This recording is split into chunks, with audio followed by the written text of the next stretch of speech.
विकास एवं प्रशासन विभाग में नागरिकों को त्वरित building permission automatic building plan approval system को मंजूरी दी गई है, जिसमें त्वरित उनके तमाम वो समस्याएं जो डिजिटली ऑलरेडी पोर्टल के माध्यम से समाधान जिसका होता था उसका एडवांस वर्जन आज मंत्रिमंडल में प्रस्तुत किया गया, जिसकी मंजूरी दी गई है और इससे 7 वर्षों में इसको इस पोर्टल का विकास 1 वर्ष में किया जाएगा और 6 वर्ष तक इसका संचालन एवं संधारण किया जाएगा। उक्त परियोजना की कुल समय अवधि 7 वर्ष की होगी। इससे निश्चित रूप से बहुत तेज़ी से जो मध्य प्रदेश में नगरीय क्षेत्रों का विकास हो रहा है, तेज़ी से शहरीकरण हो रहा है, उसमें उतनी ही तेज़ी से लोगों की आवश्यकताएं भी और रोज़मर्रा के उनके नगरीय प्रशासन से जुड़े हुए समस्याओं के समाधान की आवश्यकता महसूस की जा रही थी। ये पोर्टल काफ़ी समाधान कारक साबित होगा। ये बहुत ही महत्वपूर्ण इसका निर्णय आज हुआ है। दूसरा, लाडली बहना योजना मध्य प्रदेश में हम सब जानते हैं कि उसको बहुत ही ज़्यादा अप्रिशिएट किया जा रहा है। उसमें अब मुख्यमंत्री जी ने ऐतिहासिक निर्णय लेते हुए 450 रुपये में उनको गैस सिलेंडर मिले। उसके मूल जो हितग्राही हैं, एक तो लाडली बहनाएँ हैं और उज्ज्वला गैस कनेक्शन की जो हमारी बहनाएँ हैं, वो दोनों इसके हितग्राही होंगे।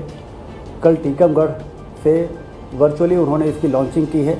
किस तरीके से लाडली बहना के पोर्टल में आवेदन लिए जाएंगे, उनके रजिस्ट्रेशन किए जाएंगे और फिर उनके खातों में जिस तरह से 1250 रुपये उनको सहयोग की राशि दी जाती है, उसी प्रकार से सब्सिडी की राशि गैस की जो भी कीमत है 450 रुपये के अलावा जितनी भी होगी 700 रुपये जो कुछ भी होगी वो उनके खाते में रजिस्ट्रेशन के बाद भेजी जा सके। इसके लिए जो अभियान कल से शुरू हुआ है रजिस्ट्रेशन का, इसको पूरा किया जाएगा और आने वाले समय में सभी बहनों को इसका लाभ मिलेगा। 450 रुपये मात्र में ही उनको गैस सिलेंडर मिल सकेगा। इसके साथ ही बहुत सी ऐसी हमारी हितग्राही हैं लाडली बहना की, जो प्रधानमंत्री आवास का लाभ तो उनको मिला है ग्रामीण क्षेत्रों में। आवास प्लस जो लोग छूट गए थे उसके लिए माननीय मुख्यमंत्री जी ने आवास प्लस भी अभियान चलाया था, आवास प्लस के नाम पर, जिसमें जो लोग छूट गए थे वो कवर हुए थे। लेकिन उसके बावजूद भी ये देखने में आया है कि और भी लोग ऐसे हैं जो कच्चे मकान में रहते हैं और उनको पक्के मकान नहीं मिल पाए हैं।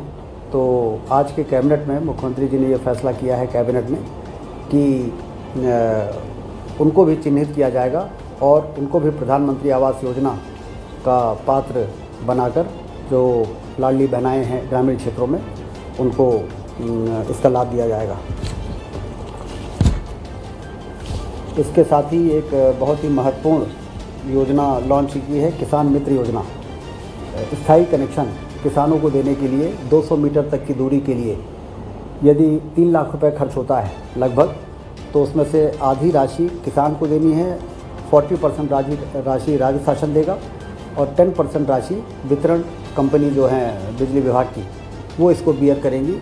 ये लंबे समय से किसानों की एक मांग रही है, जिसको आज मंत्रिमंडल ने, कैबिनेट ने उसको मंजूरी दी है और अब हमारे यहाँ के किसान आवेदन कर सकेंगे और समूह में भी कर सकेंगे। ज़रूरी नहीं है कि एक किसान ही को 3 लाख रुपए में आधा बियर करना पड़े।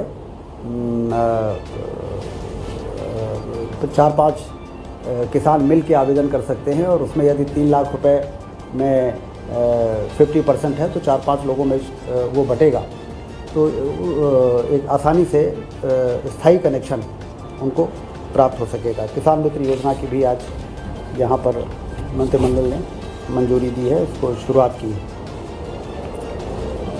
उच्च शिक्षा विभाग के जो अतिथि विद्वान उनको भी मंत्रिमंडल ने विधिवत मासिक 50,000 रुपये उनको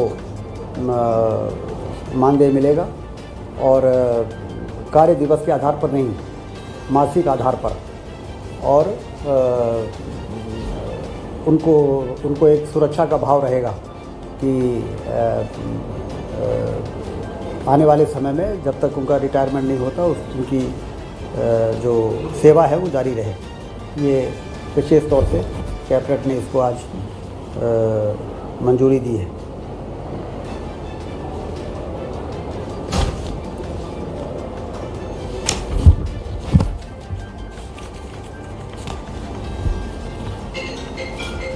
आंगनबाड़ी मिनी आंगनबाड़ी कार्यकर्ताओं का मासिक मानदेय 6,500 से बढ़ाकर 7,250 और जो हमारी आंगनबाड़ी सहायिकाएँ हैं उनका 5,750 से बढ़ाकर 6,500 ये आज इसको मंजूरी मंत्रिमंडल ने दी है।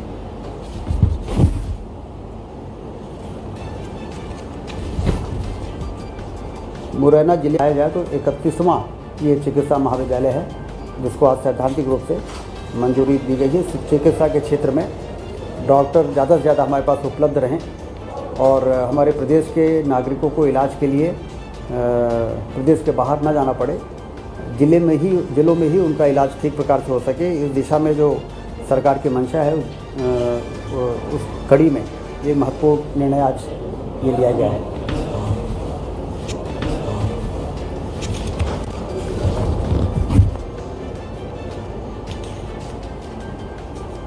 जिला उद्योग एवं व्यापार केंद्र भवनों का निर्माण एवं आधुनिकीकरण के लिए भी 27 करोड़ रुपए की मंजूरी आज दी गई है, जिससे उद्योग छोटे छोटे उद्योग MSME खास तौर से उसको बल मिलेगा और वो ज़्यादा बेहतर तरीके से काम कर सकेगा।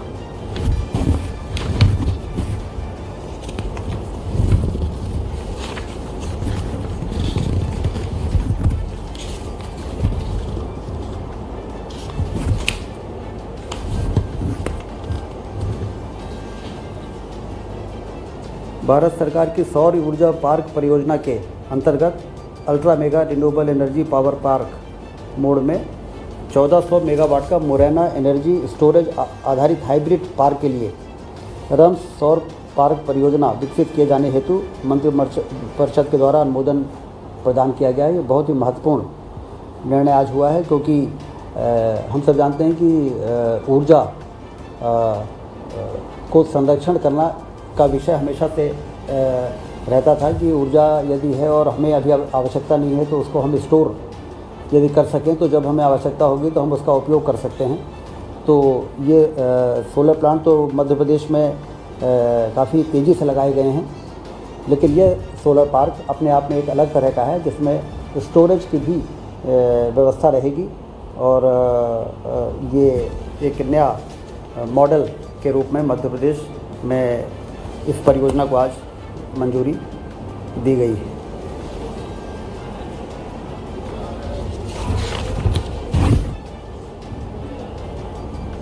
जनजातीय कार्य विभाग में CM राइज योजना के अंतर्गत 10 CM राइज विद्यालय भवनों के निर्माण कार्य इस हेतु लगभग 323 करोड़ रुपए की प्रशासकीय स्वीकृति आज मंत्रिमंडल ने दी है।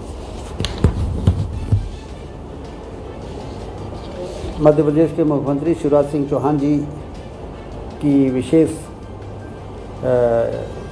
संस्कृति और जो हमारा सनातन धर्म है उस दिशा की मजबूती के लिए आदि शंकराचार्य जी ने जहाँ पर शिक्षा ग्रहण की थी ओंकारेश्वर में, जहाँ पर उनको गुरु मिले थे, वहाँ पर एकात्म धाम परियोजना की स्थापना का संकल्प उन्होंने लिया था। और बड़ी खुशी की बात है कि 18 तारीख को परसों इसका प्रथम चरण का लोकार्पण भी वो करने जा रहे हैं। इसमें पूरी तरह से एक अद्वैत लोक और मानधाता पार्किंग और कंप्लीट लैंडस्केपिंग के साथ ये काम पूरा हो। मूर्ति के अलावा, मूर्ति तो 108 फीट की लग के तैयार है, इसके अलावा उस पूरे परिसर का समग्र विकास के लिए आज कैबिनेट ने 1535.79 करोड़ की स्वीकृति प्रदान की है। और यह जो स्थान होगा जिसमें आदि शंकराचार्य जी के संग्रहालय अद्वैत लोक अंतर्गत निर्माण एवं संचालित की जाने वाली जटिल गतिविधियाँ और कई प्रकार की न सिर्फ धार्मिक पर्यटन का एक बहुत बड़ा केंद्र बनेगा हमारे देश के अंदर,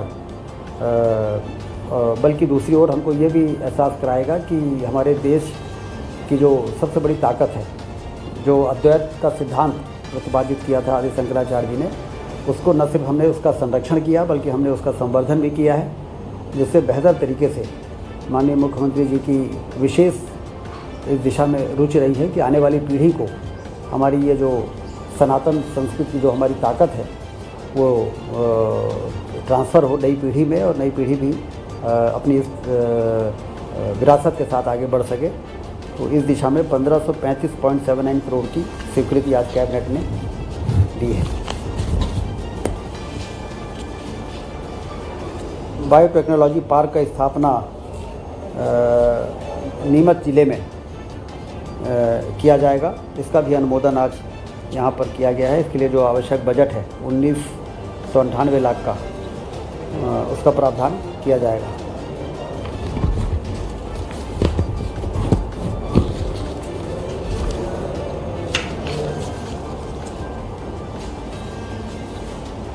जनजातीय कार्य विभाग में तकनीकी पदों का पुनर्गठन एवं नवीन पदों का सृजन किए जाने का भी प्रस्ताव आज कैबिनेट में था, जिसमें अधीक्षण यंत्री से लेकर सब इंजीनियर तक के पदों की सृजन की स्वीकृति दी गई है। कुछ पदों को समर्पण भी किया गया है। इससे जनजातीय कार्य विभाग के कार्य में और ज़्यादा तेज़ी आएगी और बेहतर तरीके से विभाग अपने जिम्मेदारियों का निर्वहन कर सकेगा। कुल मिला के आज के मंत्रिमंडल में ये महत्वपूर्ण विषय रहे, जिसके पर आज निर्णय किए गए हैं, और ये जानकारी मैं आज के प्रेस ब्रीफिंग के माध्यम से आपको मैंने प्रस्तुत किया है।